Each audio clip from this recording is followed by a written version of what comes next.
Welcome everyone to Star Fox 64 Japanese edition on the Nintendo 64. For those of you wondering why I am playing the Japanese version, it's because I only own, for a majority of N64 games, the Japanese games because they are far cheaper than their North American counterparts. Why that is, I do not know and I do not care. The point is, it is the Japanese version and I do not apologize for that. This, of course, is released in 1997 for the Nintendo 64. It's not the greatest game on the N64, but it is a classic and it is really fun.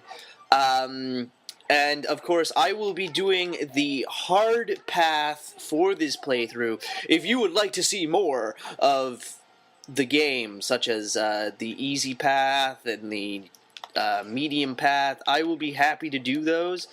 But first playthrough will be, of course, the hardest path in the game, in case no one else wants to see more of Star Fox 64. Again, early memories of this game, I never owned it growing up. I didn't enjoy it that much growing up. I wasn't really impressed. I mean, don't get me wrong, it's a beautiful game for its time, and it really holds up today. I remember when I was testing this particular capture device, this was one of the games I chose for the retro consoles, and it really, really works. Of course, I am using the Hauppauge PVR 2, HD PVR 2 Gaming Edition, but yeah, it really looked good. It translated well to YouTube and so on. So yeah, I had originally planned to do some Super Famicom games first, but my Super Famicom is kind of out of commission right now. I think I just need to clean it a bit, so that's what I will be doing later tonight, and hopefully I will get what I originally planned, which you will see at a later date. Can't spoil it, folks, at a later time. But for now, I give you Star Fox 64. Now, the game did come out on 3DS. I will not be picking it up on the 3DS, I don't think. I might if it's like, $10 someday. But I won't do it at its current price because it's just like it's not a groundbreaking title. It's not a, you have to own this game to enjoy the system. Even on the N64, I thought that about Star Fox 64. Even Star Fox on the Super Nintendo, I thought the same thing. It's not the be-all, end-all game to own. It is a fantastic game, but it's just, you can do without it. It's not going to break your collection if you don't have Star Fox 64, or any Star Fox game for that matter, because it's just, type of deal. That being said, I do enjoy it, because if I didn't, I wouldn't be playing it. And so on. Also, if you have any requests for games that you would like to see me play, please comment down below and I will take your choice into consideration. Of course, there are certain things that we also have to consider, and that is whether I own it or not. For these are all legit copies of games. I do not do emulators for Let's Plays of any kind, not to mention that I can't do emulated gameplay because I do not have a PC that supports HDMI, so I cannot record footage off of the PC. So, yeah, this is a legit copy of the Japanese version of Star Fox 64. As are any of the games I play, they are legit copies for whatever system they may be. And as you can see here, this guy went down like a bitch. Really quickly. Again, I do not speak Japanese, so I have no idea what they are saying. I hopefully will one day learn Japanese, but I do not know what they are saying. I know in the English version, that boss I just defeated goes, "Who are you guys?" And then Star Fox is like, "We're Star Fox." And then blows up. So, unfortunately, you will not hear any of the cheesy one-liners or anything like that in this video. 'Tis unfortunate, but what can we do? Also, it's kind of funny with the voices there. And how it's just like, what you talking about?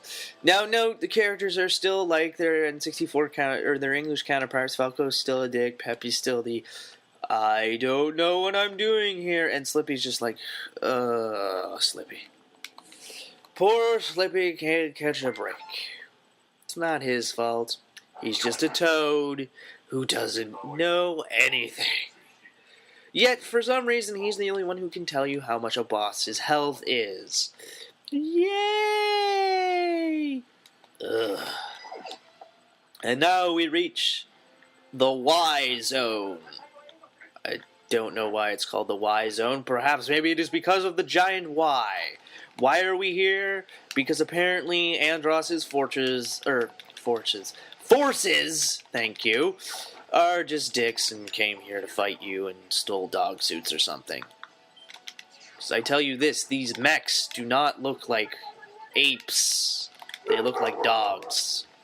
So I guess I'm either killing Rogue, General Pepper soldiers, or they literally stole dog suits. I do not have all the answers to Star Fox's great questions. There we go, some killing here. Now, of course, to get to Aquos, which is the water level in the game, you have to get 100 points in this level. That is all you need to do to achieve the goal.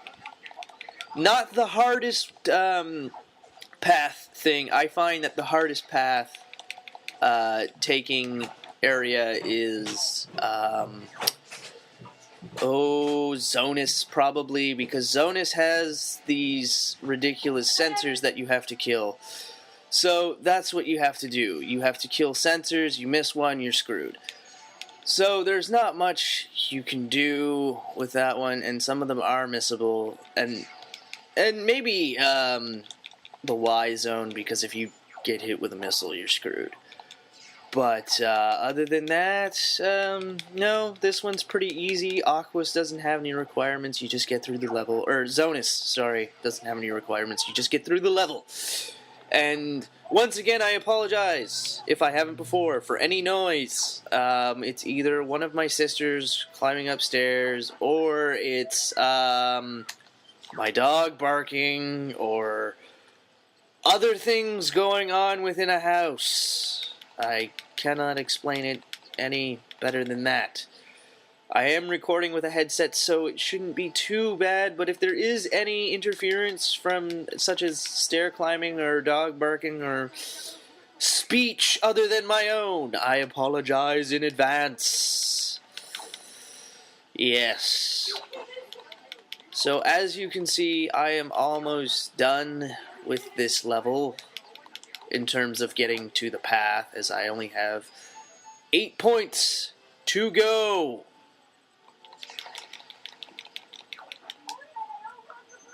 Shut up, Slippy. That's when you hit him. He'll say that. Just thought I'd let y'all know. And I have passed the goal by 7 points, which is awesome. And now I have to fight bosses. Bosses that are lame and easy, provided I don't do what I did once, which was somehow the game glitched and I just, ran through the ship and lost my wings. That sucked, okay? That would have been, the worst thing to watch, because I tell you, fighting bosses with, only one laser is the most retarded thing I have ever seen and most painful thing to watch. It's just not cool. Yes, sir. And one of them is dead, and they explode all fancy and give me 4 points. Yes. Also, you don't have to get 100 points before the boss. You have to get 100 points by the end of the level. So if you're not at 100 points, you can get 19 from the boss fight. So really, you need about 81 before the boss fight begins. But other than that, you should be fine. That's why this is not the hardest thing in the world to do. Okay, so although the boss does move, but it's really... What the... Why? Why did it do that? I guess it wasn't as painful as I thought, but still, I lost my wing. Like, what the crap, man? Now Zonus is gonna be a bit of a bitch. Because Zonus, my friends, is not fun. But we'll have to find out how Zonus does on the next episode.